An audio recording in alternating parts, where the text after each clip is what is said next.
everyone, welcome back to part 3, I think, of RB30 converting the VN.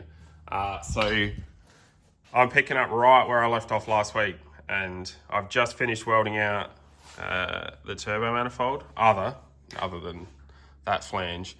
I don't currently have, normally I have a bit of RHS, like big thick wall RHS that I bolt that flange to, but I used it the other week for something, so I don't have a bit at the moment, so I need to buy a bit of RHS to weld that flange, but that's okay because that can wait till last, but everything else is done. So if you just checked out the time lapse there, I literally just go through, cut each runner out, fully weld it, and weld it back in basically into where it's come from. If you're doing this at home, is that still hot? It's warm. If you're doing this at home, just know the process of doing it is you pretty much have to pick the ones that you can't get to. So there would be these 3 where you can't weld underneath them, sort of thing. So you take these 2 runners out and then weld these up and then re-weld them back in, sort of thing. Overall, they weld back in pretty well, sort of thing. I had to maybe readjust one of them once I re-welded it, so could have been one of these ones with lots of welds on it. All you need to do is have a like 1/2 mil gap somewhere, and it'll pull, and then it'll be 5 mil out by the time it gets to the end of the pipe. So, but yeah, she's done pretty well.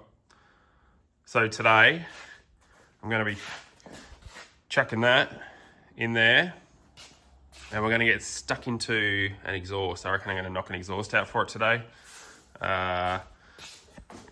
Once again, DIY, obviously. So some of eBay's finest materials. So this is just an exhaust flex. I'll go over that in a minute.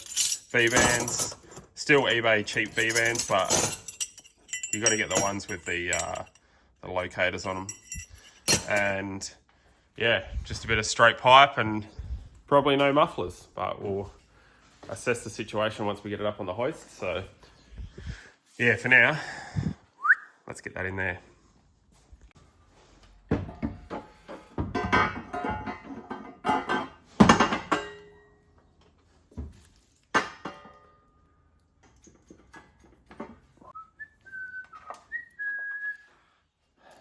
Like a glove.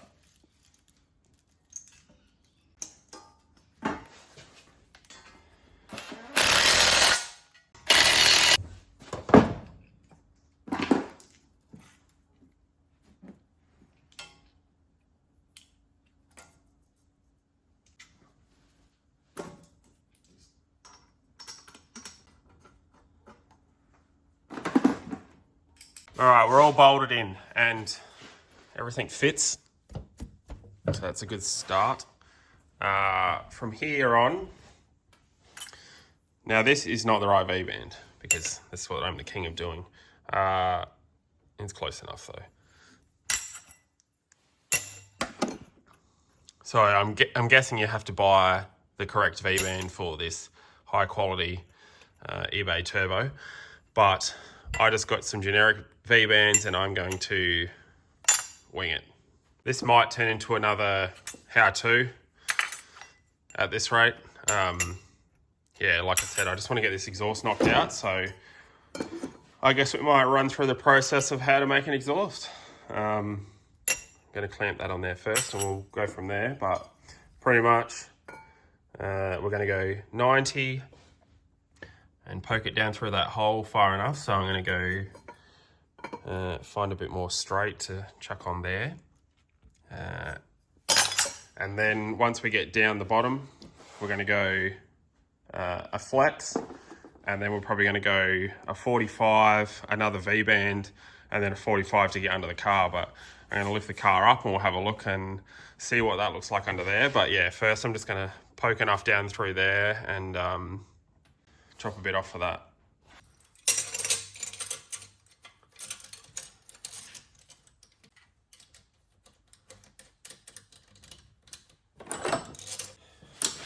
Now the key with using these eBay cheap V-bands is lubricate the threads. Yeah, it's, I don't know, they just always seem to bind up. The tolerance on like nut to thread or something just always seems to be that little bit tighter than anything else. And the amount I've had bind up, I mean, not a lot, but I've had them bind up. So, and any binding up, painful, so.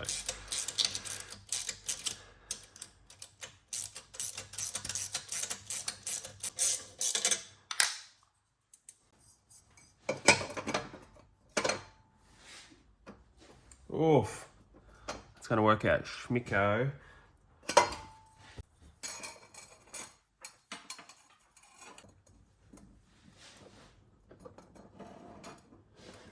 $250, yeah, 250 mil on that, I reckon. So I'm going to cut a 250 mil piece of straight 3-inch to tack onto there. We'll poke it back into that and see what it looks like. One other thing, I'm probably not going to do it today because they're not here yet. If you're making exhaust like this, obviously O2 bungs, and if you're making an exhaust for a car that needs to be tuned, it's best to contact a tuner and see what thread O2 sensor that they run for their dyno. But I'm also going to put I think it's 18 by 1.5 mil thread bung in here as well. So 2 bungs, one for the car O2 and one for the O2 sensor on the dyno, just for ease of tunability, especially because this exhaust is going to end in an odd place.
V-band tacked on, that extra 250 mil tacked on to the other end of the bend.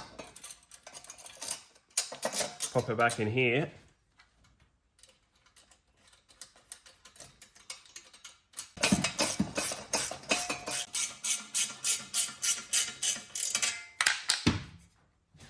Now that we've got it on the hoist and I can see a little bit under here, I can see that I need to, so when I cut that bit, I just got guessed a bit and chucked it down so I could see what it looks like and see where it's going to end up. But I'm going to take a little bit off of that because, so this exhaust flex is going to go up there, and you can see the exhaust pipe or the dump pipe there sitting square, and then the chassis rail's just got that little bit of a like fade, that angle on it sort of thing. So I'm actually going to be able to get this to sit up pretty high actually. So I reckon I'm going to be able to take about 100 mil off of that pipe. Excuse the spider webs. Yeah, 100 mil off that dump pipe. Then I can fit the next part of the dump pipe. I might take that heat shield off. Just that front piece maybe. I don't know, let's see how we go. So I'm going to go basically a 45 like that. So obviously I want to get a full 90-degree bend overall, but what I'm gonna do to start with, I think, we're gonna go a 45, and then in the middle of the 45, just here, I'm going to put a V-band. Now, the method behind my madness here is having a V-band sitting up here like this. It's up and out of the way and it's not going to catch on much.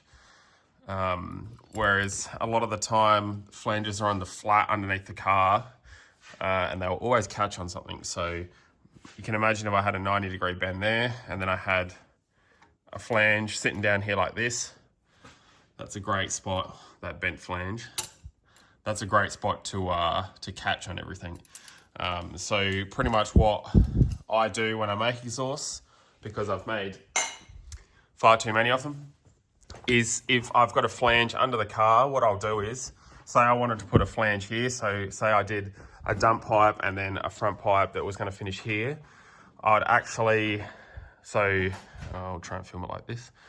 I'd have the exhaust pipe come along and then it would bend up to a flange and then back down, so that the flange is actually not the lowest point, because an exhaust pipe will, you know, if you go over a speed hump or something or hit something on the road, a exhaust pipe's just going to bounce off of something. Whereas if you've got a big heavy flange there, it's just going to dig in, no matter what or how well it's made, it's probably going to rip the exhaust off. But yeah, so we're going to get this next piece in. I'm just going to try and work out roughly how it's going to sit under here. So what I'd be thinking is straight, maybe a bend here somewhere, and then come out here, and then we can pretty much go straight through like this. And I'll show you what I'm planning for the back here, because we are lacking a fair amount of room up here. So probably going to get creative on what we do back here, but I got a bit of a plan, so I'll run over that in a minute.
Essentially, this is what building an exhaust is. Fitting it, removing it, fitting it, removing it, times 100. Trust me, by the end of it, you get sick of bolting it on and off. You know all the ins and outs of it.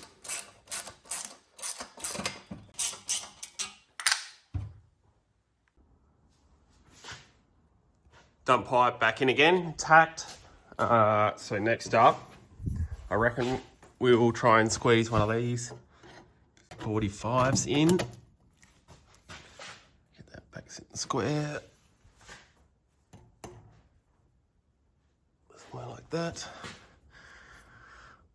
eyed to perfection. Twist it that way a smidge. Yep. All right, exhaust is done. All right, no. I'm going to put more exhaust on it than that, I promise. And then we will tack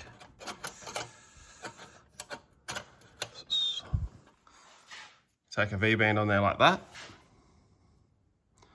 Oh, well, half of the V-band.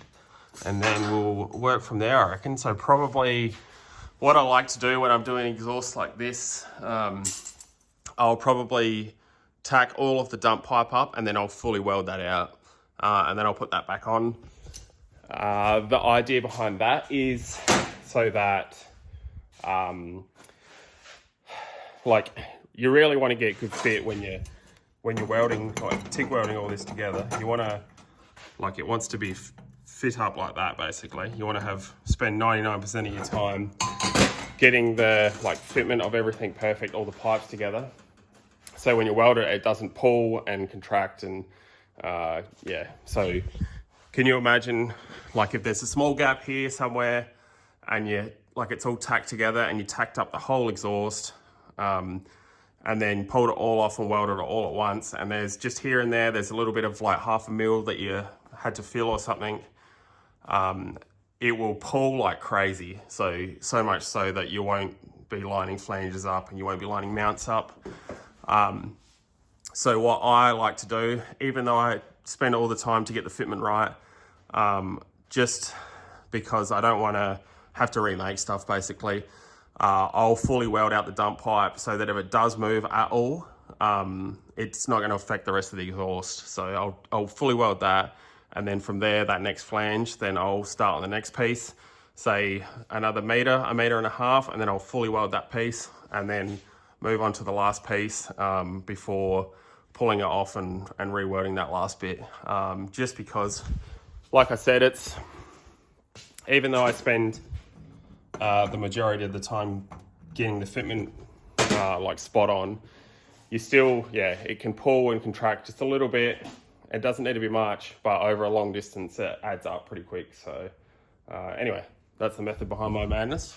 I like to, weld her up as I'm going. So I'm gonna finish that dump pipe there with that V-band half welded on, and then we'll move on to the next bit. The one downside, I've done a few exhausts on Commodores, the one downside is there's no clearance under the car, so you can't tuck an exhaust crazily tight on these up to the bodywork. Because they have such high standard like sill to like pavement measurements on these, the exhausts pretty much hang, like the whole exhaust pretty much hang like underneath the chassis rails on these, but it's not too bad. We can tuck it up pretty well. And like I said, once it's actually down on the ground, there's still going to be, well over 100 mil of room. Once you've got that 3-inch pipe tucked up nice and tight, as much as possible anyway, sort of thing. But it's places like this, right, where the seal's there, the floor pan's there, the center tail shaft mounts there, floor's there, and seal's there. There's no way to get an exhaust out of that, basically. So obviously an exhaust has to come out this way, but it's going to be, a 3-inch exhaust on this is going to be 3 inches under the floor pan, 3 inches under the seal panel. There's not many options, like I said, unless we were to notch the floor, but this car ain't going that far, I can tell you.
the dump pipes in, and I've just tacked up this little front pipe. So it's just a 45 and then a piece of, it was just an offcut of stainless I had lying around. I kind of sat it there and I thought how I'm going to do the next bit. So yeah, dump pipes welded, and from here we've tucked it up to the floor as tight as possible. So there's probably 10 mil in it, if that sort of thing. And then the next bit that I was umming and ahhing about is trying to decide where to go from there, basically, because obviously the standard exhaust went out this way, sort of. But I reckon I'm going to go straight with the sill panel. So straight along here and then kick up into this little groove and then back down and then straight like this, if that makes sense. Now, there's not really any point to it, to be honest. I'm not going to gain any clearance probably, other than when you look at the car from the side, the exhaust is going to go up into this little crevice, I guess. So there would have been a muffler or whatever under here before. And that is literally the only reason I'm doing it, because even though that piece of exhaust, if I just went straight through, it would have been like square with the sill panel. Just when you looked under the car, this exhaust kind of went along like this, and there was 100 mil above the exhaust between the exhaust and the body sort of thing. And I wasn't overly keen on it. So you can see like the exhaust looks like it's pointing down, but it's actually level. If you can compare it to the sill kind of there, it's actually level. The sill's bent, don't worry about that. Yeah, the exhaust level pretty well. This chassis rail goes up on an angle and it also comes out, so that's deceiving to look at as well. So, but pretty much what I've done here is I've got an assortment of bends. So they're cut like square to the radius sort of thing, if that makes sense. So you don't just get a bit of straight like this and cut an angle on it, because then it doesn't match up to the next piece. So you've actually got to get the right part of the radius, and so when you weld it to a bit of straight next to it, it sits square like that. So anyway, so this is a little bit of an assortment, and I'm just going to fiddle away here and try and get this next bit tacked in. So like I said, little bend, straight, bend, and then 245s to come out here into something that runs pretty similar to straight with the tail shaft. So I'm just going to fiddle away with that for a sec.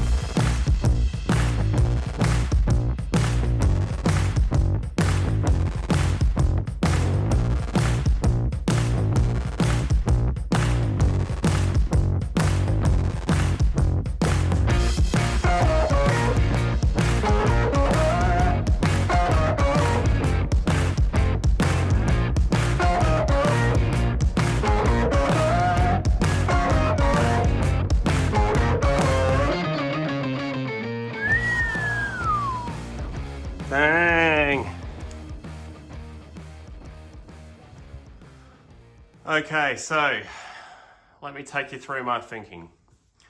So full stainless 3-inch, and to be honest, like I pretty much do everything in stainless. It's just easy to get and is good material, nice to weld and stuff. But I'm probably going to paint it black. Reason being is, so I haven't done it yet, but once the tank's in, I'm actually going to hang a fake muffler here, I think.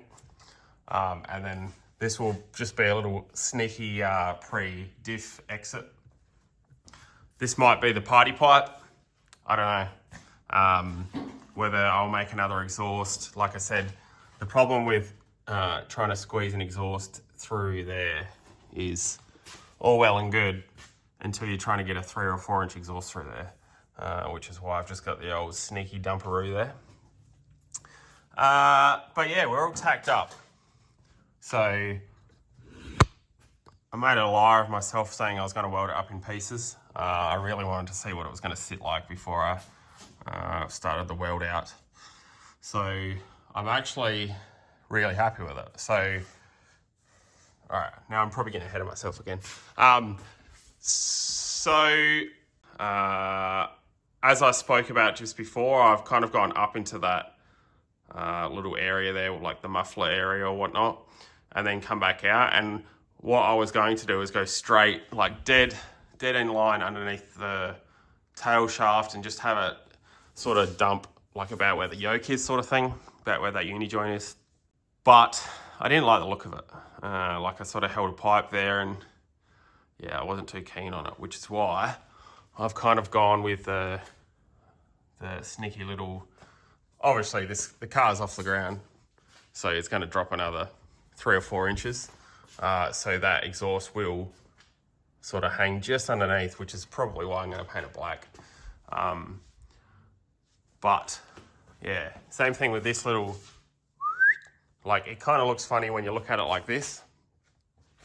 But then you start to look at it like this, and it fits in a lot better just with the flows of the body line, I guess, and everything. I've only got the one exhaust hanger on it at the moment, and that is because I'm going to make another one in this area here, and let's just say that this mount is going to change. So yeah, I'm going to put a manual gearbox in it. I'm doing art a lot, and yeah, I'm just going to put a RB25 gearbox in it with a twin plate clutch, and I'll sort out a tail shaft, whether I'm probably still going to go 2-piece tail shaft in it, and going to do a sneaky homemade clutch pedal box, so we'll run through that at some stage. I've seen a lot of people try to do it, but I've got a different way that I'm going to do it, and I will succeed. But anyway, she tacked up, about to rip her off and get welding. What do you reckon? Looks pretty good, I reckon. Pretty stoked on it. Nice, like I said when I started it, that was like the square point sort of thing, and then like that bit's square, and then those two, yeah, I don't know. There was no real way to do it nicely, but I fluffed around with it for a bit, probably longer than I should have, considering, like I said, it's probably just going to be the party pipe, so to speak, no mufflers, straight out. I may, once I get a fuel tank in it, I may do an over diff exhaust, and yeah, put a rear muffler on it or something, but let's cross that bridge when we get there. For now, let's time lapse some welding.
Turned out pretty good.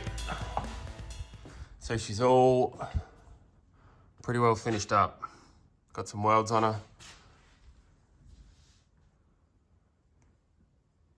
if I'm being honest, those crappy bends that I got welded like shit. But you get that on the big jobs. One more job done. One more job ticked off the list. Now that we've got exhaust done, I'm actually going to, which will be in next week's video, mount the wastegate, do a sneaky screamer pipe.